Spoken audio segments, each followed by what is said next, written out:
कैसे हो? मैं हूँ आपकी हिंदी की टीचर भारती सरोदे। नमस्ते बच्चों।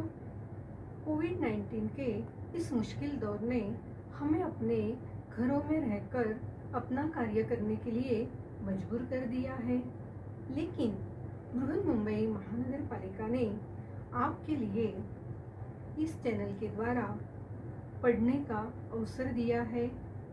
इस चैनल द्वारा आपके लिए वीडियो बनाए जाते हैं जिसमें आपका पाठ, उसका शीर्षक तथा उसके नीचे दिए गए स्वाध्याय सभी दिखाई देंगे, जो आप घर बैठकर ही अपना अध्ययन पूरा कर सकोगे। तो चलिए आज हम एक नए पाठ की ओर जाते हैं। बृहन्मुंबई महानगर पालिका शिक्षण विभाग वर्चुअल ट्रेनिंग सेंटर द्वारा मैं भारती सरोदे आपका स्वागत करती हूँ। नमस्ते प्यारे बच्चों, आज हम हिंदी सुलभ भारती छठी कक्षा का अभ्यास करेंगे। आज हम एक नया पाठ पढ़ेंगे। पाठ का नाम है मेरा अहोभाग्य। पाठ छठा, मेरा अहोभाग्य।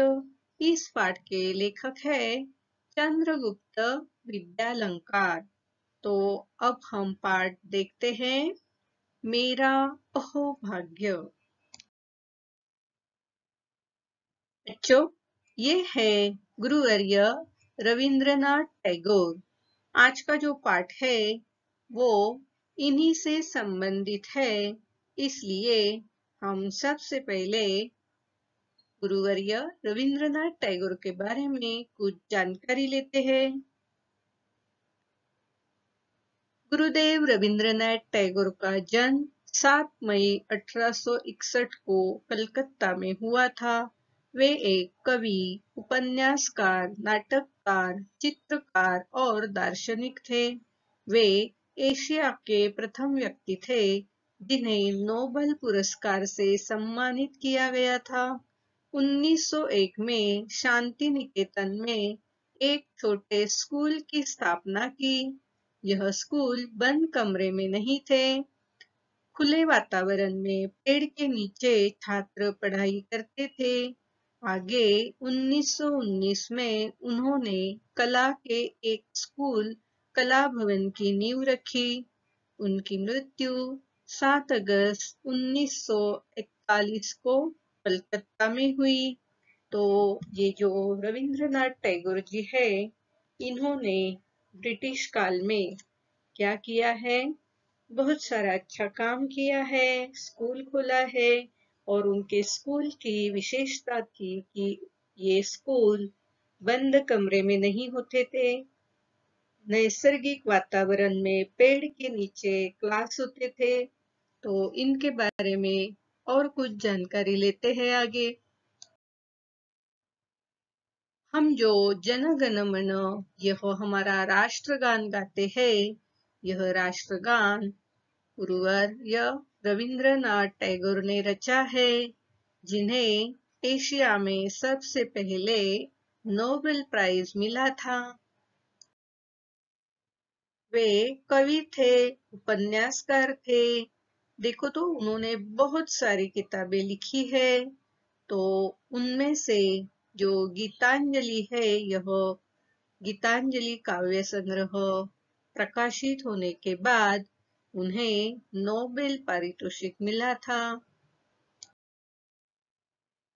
यह है उन्होंने स्थापित की हुई स्कूल शांति निकेतन। वहां अब उनका एक बड़ा सा पुतला है। शांतिवन में कक्षा कुछ इस तरह की होती थी। खुले मैदान में पेड़ के नीचे छात्र पढ़ाई करते थे और अध्यापक पढ़ाया करते थे। यह है शांति निकेतन की अतिथि गृह की इमारत, जहां लेखक तथा उनके साथियों का ठहरने का इंतजाम किया गया था।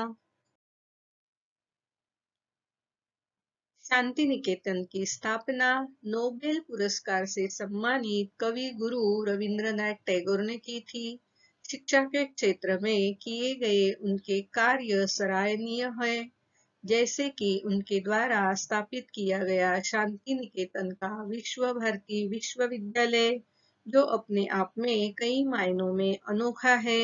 शांति निकेतन कला और साहित्य प्रेमियों के लिए किसी धार्मिक स्थल से कम नहीं है। यही वजह है कि कला के क्षेत्र में शिक्षा लेने यहाँ देश विदेश से लोग आते हैं। इसे कला प्रेमियों का पसंदीदा स्थल माना जाता है। सुनो और समझो। छठा पाठ, मेरा अहोभाग्य। लेखक चंद्रगुप्त विद्यालंकार। चंद्रगुप्त विद्यालंकार, इनका जन्म 1906 में हुआ। उनकी रचनाएं संदेह, मेरा बचपन, न्याय की रात, मेरा मास्टर साहेब, चंद्रकला, पगली, 3 दिन, भय का राज्य, देव और मानव आदि। परिचय। आपने साहित्य एवं पत्रकारिता के क्षेत्र में उल्लेखनीय कार्य किया है। प्रस्तुत पाठ में लेखक ने गुरुदेव रविंद्रनाथ ठाकुर जी से हुई भेंट से संबंधित संस्मरण बताया है। संस्मरण यानी उसकी याद, जो घटना घटी है उसके बारे में वह बता रहे हैं। अब हम पाठ्य पुस्तक में दिया हुआ पाठ पढ़ते हैं। फरवरी 1936 में मुझे शांति निकेतन जाना था। वहाँ एक साहित्यिक कार्यक्रम होने वाला था। मैं बहुत ही उल्लसित था तथा क्योंकि उस कार्यक्रम की अध्यक्षता स्वयं गुरुदेव रविंद्रनाथ जी करने वाले थे। तो देखो, लेखक जो है वह 1936 में कहाँ जाने वाले थे? शांति निकेतन। शांति निकेतन कहाँ है? कलकत्ता में। और वहाँ क्या होने वाला था? एक साहित्यिक कार्यक्रम होने वाला था।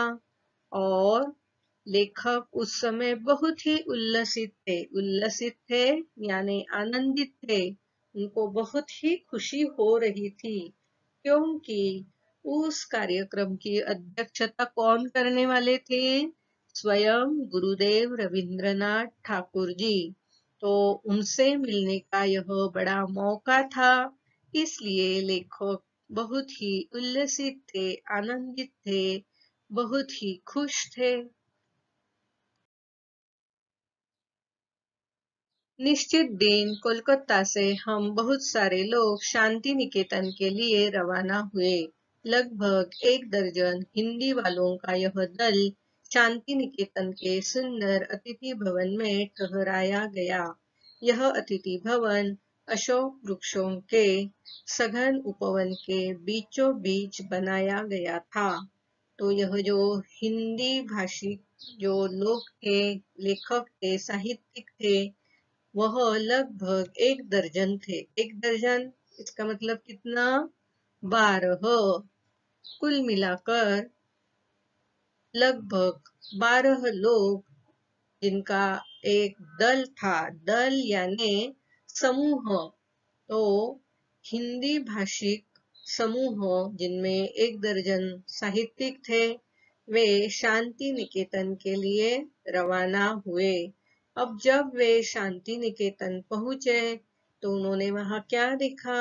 शांति निकेतन के सुंदर अतिथि भवन में उनको ठहराया गया था, उनको रुकने का प्रबंध किया गया था। यह जो अतिथि भवन था वह अशोक वृक्षों के सघन उपवन के बीचों बीच बनाया गया था। सघन इसका मतलब घना। बहुत सारे अशोक वृक्ष वहां होने के बाद वह परिसर बिल्कुल घना था। बहुत सारे पेड़ वहां दिखाई दे रहे थे। अशोक वन के सघन उपवन में, उपवन इसका मतलब उद्यान, तो यह जो अतिथि भवन था उसके आजू बाजू में इर्द गिर्द में बहुत सारे अशोक वृक्ष थे।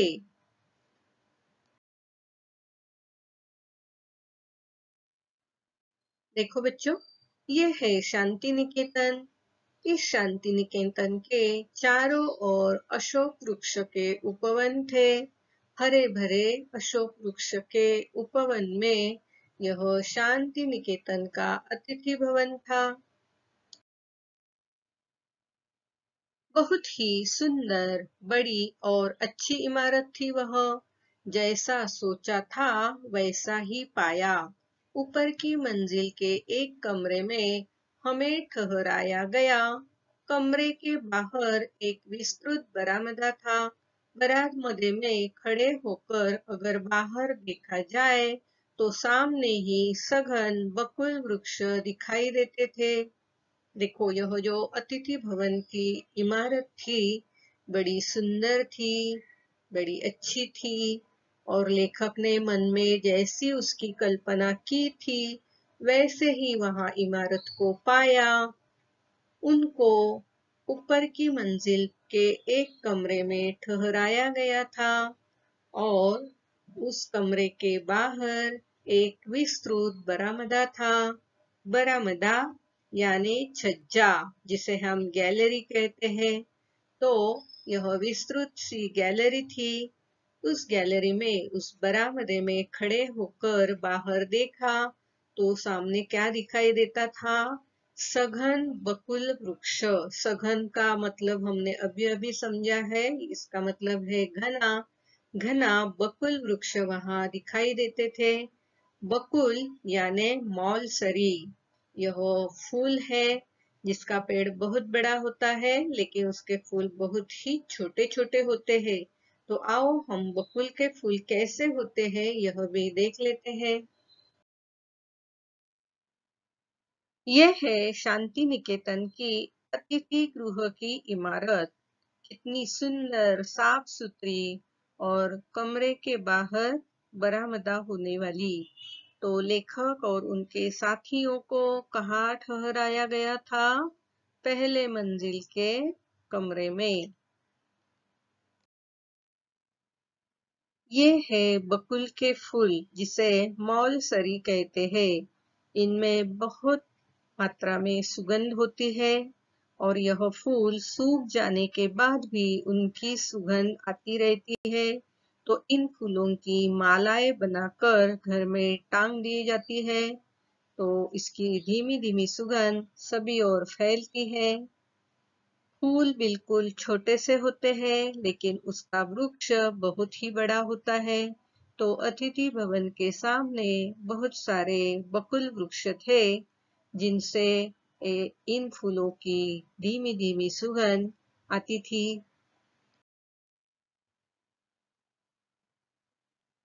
दूसरे दिन प्रातःकाल ही हमें बताया गया कि गुरुदेव का स्वास्थ्य ठीक नहीं है, अतः कार्यक्रम की बैठक में वे नहीं आ पाएंगे।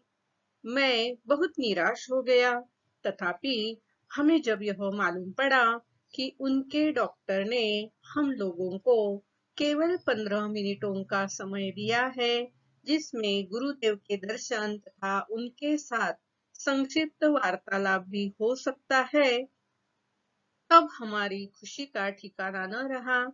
हम बेसब्री से उस क्षण का इंतजार करने लगे। देखो, ये सब अतिथि भवन में ठहरे थे। दूसरे दिन प्रातःकाल यानी सुबह को उनको बताया गया कि गुरुदेव रविंद्रनाथ ठाकुर जी का स्वास्थ्य ठीक नहीं है, इसलिए वे कार्यक्रम के बैठक में नहीं आ पाएंगे। यह सुनकर लेखक बहुत ही निराश हो गया। लेकिन जब गुरुदेव रविंद्रनाथ ठाकुर जी के डॉक्टर ने उनको बताया कि उन लोगों को केवल 15 मिनटों का समय दिया जाता है, इन 15 मिनटों में वे गुरुदेव जी के दर्शन कर सकते हैं तथा उनके साथ संक्षिप्त वार्तालाप भी कर सकते हैं। संक्षिप्त यानी छोटा सा, वार्तालाप यानी बातचीत। तो गुरुदेव जी से थोड़ी देर वह बात कर सकते हैं। यह जब डॉक्टर ने बताया, तब उन सबकी खुशी का ठिकाना न रहा। खुशी का ठिकाना न रहना इसका मतलब बहुत ही खुश होना। गुरुदेव से मिलने का मौका मिल रहा है, यह जानकर वे सब बहुत खुश हो गए। उनकी खुशी का ठिकाना न रहा। अब वे सब बेसब्री से उस क्षण का इंतजार कर रहे थे। उस क्षण का यानी कब उनसे गुरुदेव से मुलाकात हो, उनके दर्शन हो, इस क्षण का वे बेसब्री से इंतजार करने लगे। बेसब्री से यानी अधीरता से, बिल्कुल उतावलेपन से वे उस क्षण का इंतजार करने लगे।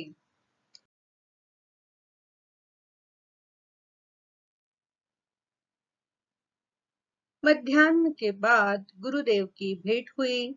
करीब 4 बजे हो गए। गुरुदेव की धारणा थी कि कुछ 2-3 आदमी ही होंगे, पर जब उन्होंने हम 14 जनों को देखा, तो मजाक में उन्होंने कहा, अब मेरी क्षमता दरबार लगाने की नहीं रही। इस मकान में जगह की भी कमी है। फिर हम सबको गुरुदेव से परिचय कराया। बाद में वार्तालाप शुरू हुआ। देखो, मध्याह्न यानी दोपहर के बाद करीब 4 बजे इन सबकी गुरुदेव से भेंट हुई। तो गुरुदेव जी को क्या लगा था कि कोई 2 या 3 आदमी आकर मिलेंगे, लेकिन उन्होंने क्या देखा, ये सब मिलाकर 14 लोग थे। तो इन सारे लोगों को देखकर उन्होंने मजाक में क्या कहा, अब मेरी क्षमता दरबार लगाने की नहीं रही। क्षमता इसका मतलब ताकत, इसका मतलब वे बहुत ही थक गए थे, उम्र हो गई थी, फिर वो बीमार भी थे, स्वस्थ नहीं थे, तबीयत उनकी ठीक नहीं थी। फिर भी उनका जो मजाकी स्वभाव था, उस स्वभाव से उन्होंने क्या कहा, अब मेरी क्षमता दरबार लगाने की नहीं। इसका मतलब मैं बहुत सारे लोगों के साथ बहुत देर तक बातें नहीं कर सकता हूँ। और दूसरी बात यह थी कि इस मकान में जगह की भी कमी है, छोटा मकान था, लेकिन फिर भी हम सबको गुरुदेव से परिचय कराया गया। इसका मतलब एक एक ने अपना नाम बताया, वे क्या करते हैं इसके बारे में बताया। फिर उनका आपस में वार्तालाप यानी बातचीत शुरू हो गई। देखो, हिंदी दल के समूह के ये सारे 14 लोग और गुरुदेव रविंद्रनाथ ठाकुर जी एक कमरे में बातचीत कर रहे हैं, और कमरा छोटा होने की वजह सब एक जगह इकट्ठे बैठे हैं। चर्चा के दौरान गुरुदेव ने कहा, अब से 50 बरस पहले जब मैंने कहानियां लिखना शुरू किया था, तो इस क्षेत्र में एक आधी आदमी था। मेरी प्रारंभिक कहानियों में ग्रामीण जीवन के संसर्ग का ही वर्णन है। उसके पहले इस तरह की कोई चीज बांग्ला भाषा में नहीं थी। मेरी कहानियों में ग्रामीण जनता की मनोवृत्ति के दर्शन होते थे। उन कहानियों में कुछ ऐसी चीज है जो संसार के किसी भी देश के आदमी को भा सकती है, क्योंकि मनुष्य स्वभाव तो दुनिया में हर जगह एक सा ही है। अब जब उनकी वार्तालाप शुरू हुई, बातचीत शुरू हुई, चर्चा शुरू हुई, तो गुरुदेव ने क्या कहा कि 50 बरस पहले जब मैंने कहानियां लिखना शुरू किया था, तो कहानी लिखने कितने बरस हो गए गुरुदेव को, 50 बरस हो गए थे। तो तब शुरुआत में इस क्षेत्र में यानी साहित्यिक क्षेत्र में, कहानियां लिखने के क्षेत्र में एक आध आदमी ही ऐसा था जो इस तरह की कहानियां लिखता था। जैसे गुरुदेव रविंद्रनाथ टैगोर जी लिखते थे, मेरी प्रारंभिक कहानियों में ग्रामीण जीवन के संसर्ग का वर्णन था। उन्होंने जो शुरुआतों में कहानियां लिखी तो उसमें ग्रामीण जीवन के संसर्ग का वर्णन था। संसर्ग यानी संगति, यानी ग्रामीण जीवन का जो जीवनमान है, जो जीने का तरीका है ग्रामीण लोगों का, उसका वर्णन उसमें था। उसके पहले इस तरह की कोई चीज बांग्ला भाषा में नहीं थी। गुरुदेव जी कौन सी भाषा में लिखा करते थे? बांग्ला भाषा में लिखा करते थे। और उनसे पहले कोई भी लेखक इस तरह की कहानियां नहीं लिखता था। मेरी कहानियों में ग्रामीण जनता की मनोवृत्ति के दर्शन होते थे। मनोवृत्ति यानी मन की स्थिति। ग्रामीण जनता जो है, उनकी जो मन की स्थिति है, मन के भाव है, एक दूसरे से जो बर्ताव है, उसके दर्शन गुरुदेव की कहानियों में होते थे। उन कहानियों में कुछ ऐसी चीज है जो संसार के किसी भी देश के आदमी को भा सकती है।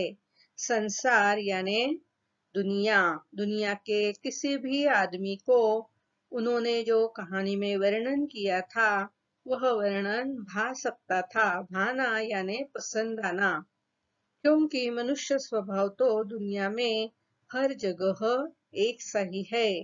चाहे वह बांग्ला का आदमी हो, कलकत्ता का हो, मुंबई का हो या किसी और गांव का हो, मनुष्य का स्वभाव हर जगह, हर दुनिया में एक जैसा ही होता है। क्योंकि उनकी जो उनको जो भाती है बातें, या जो अच्छी चीज लगती है, बहुत सारे लोगों में उस बात में एकता दिखाई देती है। इसलिए यहाँ कहा गया है कि मनुष्य का स्वभाव तो दुनिया में हर जगह एक सा है। गुरुदेव कुछ समय के लिए रुके, तभी अपने आप मेरे मुंह से निकल पड़ा, गुरुदेव, आपके मन में काबुली वाला इस कहानी का विचार कैसे आया? यह लोकप्रिय कहानी देश के सभी भाषाओं के सभी बच्चों को बहुत ही प्यारी लगती है। गुरुदेव बोले, वह कहानी कल्पना की सृष्टि है। एक काबुली वाला था, वह हमारे यहाँ आता था और हम सब उससे बहुत परिचित हो गए थे।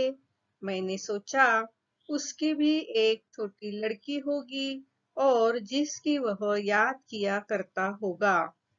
देखो, गुरुदेव जी ने काबुली वाला काबुली वाला यह एक कहानी लिखी है।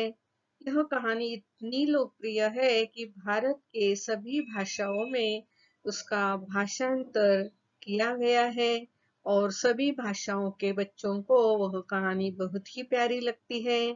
तो लेखक ने पूछ लिया कि काबुली वाली कहानी आपको कैसे सूझी? तो गुरुदेव जी ने बता दिया, यह कहानी कल्पना की सृष्टि है। सृष्टि यानी संसार, जो मेरे कल्पना में यह आ गया, मैंने ऐसी कल्पना की। और साथ ही क्या हुआ था, उनके यहाँ शांति निकेतन में एक काबुली वाला आता था और सब शांतिवन के लोग उससे परिचित हो गए थे।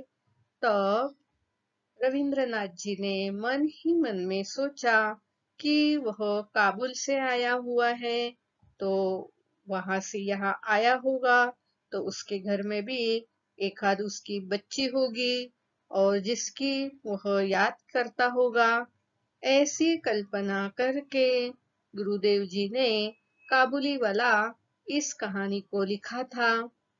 तो इस तरह उन्होंने इस कहानी का उगम कैसे हुआ, कैसे यह कहानी उन्होंने लिखी, इसके बारे में बताया।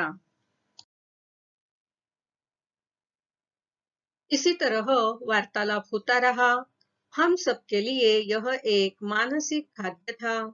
आश्चर्य की बात यह कि 15 मिनट के बजाय 40 मिनट हो चुके थे। अब गुरुदेव उठे, चल पड़े।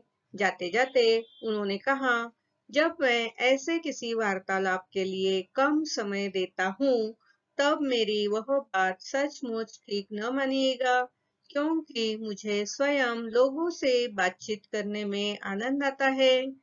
देखो तो, यहाँ सिर्फ 15 मिनट दिए गए थे, लेकिन जब उनसे वार्तालाप बातचीत शुरू हो गई तो देखते देखते 40 मिनट बीत चुके थे और गुरुदेव जी के साथ बात करने का जो मौका मिला था वह सबके लिए एक मानसिक खाद्य था। मानसिक खाद्य यानी वैचारिक चर्चा वहां हो रही थी। लेकिन जब 40 मिनट के बाद गुरुदेव जाने लगे तो उन्होंने क्या कहा, जब मैं लोगों को कम समय देता हूँ तो वह बात सच न मानिए, क्योंकि जब मैं लोगों के साथ बातचीत करने बैठता हूँ तो मुझे बहुत आनंद आता है और कितना समय बीतता है इस पर मैं ध्यान नहीं देता। हम सबने गुरुदेव को धन्यवाद दिया और विदा ली। मैं अतिथि गृह में मेरे कमरे में वापस आया। गुरुदेव के साथ हुए वार्तालाप से मुझे एक असाधारण उल्लास की अनुभूति हो रही थी, पर जब मुझे पता चला कि जिस कमरे में मुझे ठहराया गया था, उसी कमरे में स्वयं गुरुदेव काफी समय तक रह चुके थे, तब तो मेरी खुशियों का ठिकाना न रहा। देखो, अब गुरुदेव ने 40 मिनटों तक उनसे बातचीत की, तो उन्होंने सबने उनको धन्यवाद दिया और गुरुदेव जी ने उनसे विदा ली। विदा लेना यानी वहां से प्रस्थान करना, दूसरी ओर जाना। अब लेखक भी अपने अतिथि गृह के कमरे में वापस आए, लेकिन वे बहुत ही भाव विभोर हो गए थे कि खुद गुरुदेव से उन गुरुदेव जी ने उनसे वार्तालाप किया था, तो वे एक असाधारण उल्लास की अनुभूति में थे। असाधारण यानी विशेष। विशेष उन्हें खुशी हो रही थी, उस खुशी का वे अनुभव कर रहे थे। अनुभूति होना यानी स्व को अनुभव होना, स्वयं को अनुभव होना, तो उस खुशी का वे अनुभव कर रहे थे। लेकिन इस खुशी पर और एक खुशी उनको मिल गई, जब उन्हें पता चला कि जिस कमरे में उनको ठहराया गया था, उसी कमरे में स्वयं गुरुदेव काफी समय तक पहले रह चुके थे। यह सुनकर तो लेखक की खुशियों का ठिकाना न रहा। खुशियों का ठिकाना न रहना, इसका मतलब बहुत खुश होना।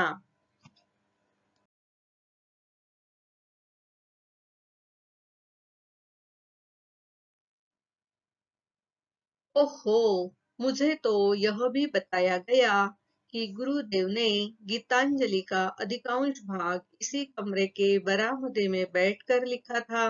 मैं सचमुच भाव उभर विभोर हो उठा। क्या यह सच है? मेरा अहोभाग्य था कि मैं उसी कमरे में ठहरा था जिसमें नोबेल पुरस्कार प्राप्त गीतांजलि रची गई थी। देखो, एक के बाद इस लेखक को भाग्य की और एक बात मालूम हो गई, जब उन्हें बताया गया कि गीतांजलि जिसे नोबेल पुरस्कार प्राप्त हुआ था, उस किताब का अधिकांश भाग गुरुदेव रविंद्रनाथ ठाकुर जी ने इसी कमरे में बैठकर उसके बरामदे में बैठकर लिखा था। अधिकांश यानी अधिकतर भाग, ज्यादा से ज्यादा भाग उन्होंने इसी कमरे के बरामदे में बैठकर लिखा था। यह सुनकर लेखक भाव विभोर हो उठा। भाव विभोर होना यानी भावपूर्ण उनको बहुत ही खुशी हो गई थी। लेखक खुद को बहुत ही भाग्यवान समझ रहे थे और क्या कह रहे थे, मेरा यह अहोभाग्य था कि मैं उसी कमरे में ठहरा था जिस पे नोबेल पुरस्कार प्राप्त गीतांजलि रची गई थी। तो इस तरह लेखक तथा उनके साथी गुरुदेव से मिले, उनसे बातचीत की और उन्हीं के कमरे में ठहरने का अवसर इन सबको मिला। यह सचमुच ही बड़े ही भाग्य की बात थी। देखो, शांति निकेतन में बच्चे इस तरह पेड़ के नीचे बैठकर पढ़ाई करते थे। स्वाध्याय मेरा अहोभाग्य इस पाठ पर आधारित एक बिल्कुल आसान सा स्वाध्याय मैं यहाँ दे रही हूँ। पाठ को पढ़कर इस स्वाध्याय को जरूर पूरा करना। प्रश्न पहला, रिक्त स्थानों की पूर्ति करो। 1. वहाँ एक डैश कार्यक्रम होने वाला था। 2. यह अतिथि भवन अशोक वृक्ष के डैश के बीचों बीच बनाया गया था। 3. कमरे के बाहर एक विस्तृत डैश था। 4. केवल 15 मिनटों का समय दिया है जिसमें गुरुदेव के दर्शन तथा उनके साथ डैश भी हो सकता है। 5. मेरी प्रारंभिक कहानियों में ग्रामीण जीवन के डैश का ही वर्णन है। 6. हम सब के लिए यह एक डैश था। 7. मैं उसी कमरे में ठहरा था जिसमें नोबेल पुरस्कार प्राप्त डैश रची गई थी। प्यारे बच्चों, आज हमने छठा पाठ मेरा अहोभाग्य पढ़ा। लेखक ने जो भाग्य महसूस किया शांति निकेतन में गुरुदेव रविंद्रनाथ टैगोर जी से बातचीत की, तो लेखक ने अपना यह अनुभव जो है इस पाठ में वर्णन किया है। हमने इस पाठ को पढ़ा, समझा, लेकिन हाँ, यह पाठ बड़ा है, इसलिए इसके नीचे इसके अंतर्गत जो स्वाध्याय दिया है उसे हम पूरा नहीं कर पाए। तो अगले वीडियो में हम मिलते हैं मेरा अहोभाग्य इस पाठ के स्वाध्याय के साथ। आज आपने यह वीडियो कंप्यूटर, लैपटॉप या मोबाइल पर देखा होगा।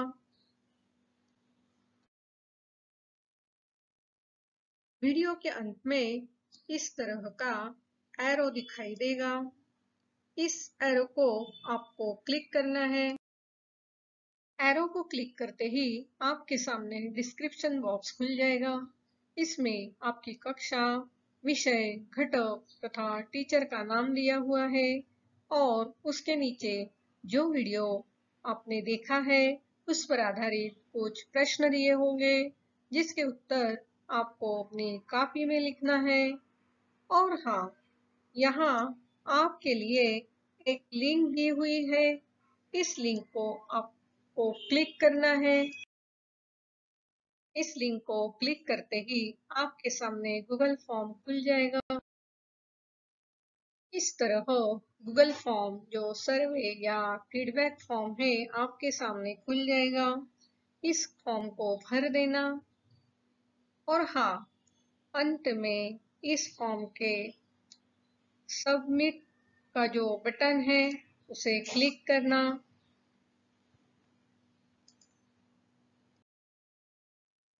इस लिंक को क्लिक करके गूगल फॉर्म जरूर भरना। और हाँ, अगली बार वीडियो देखने के लिए छठी कक्षा का ये थंबनेल जरूर याद रखना। मेरा ये वीडियो आपको जरूर पसंद आया होगा, तो इस वीडियो को लाइक कीजिए, शेयर कीजिए, सब्सक्राइब कीजिए। मेरा ये वीडियो ध्यान से देखने के लिए आप सभी को बहुत बहुत धन्यवाद।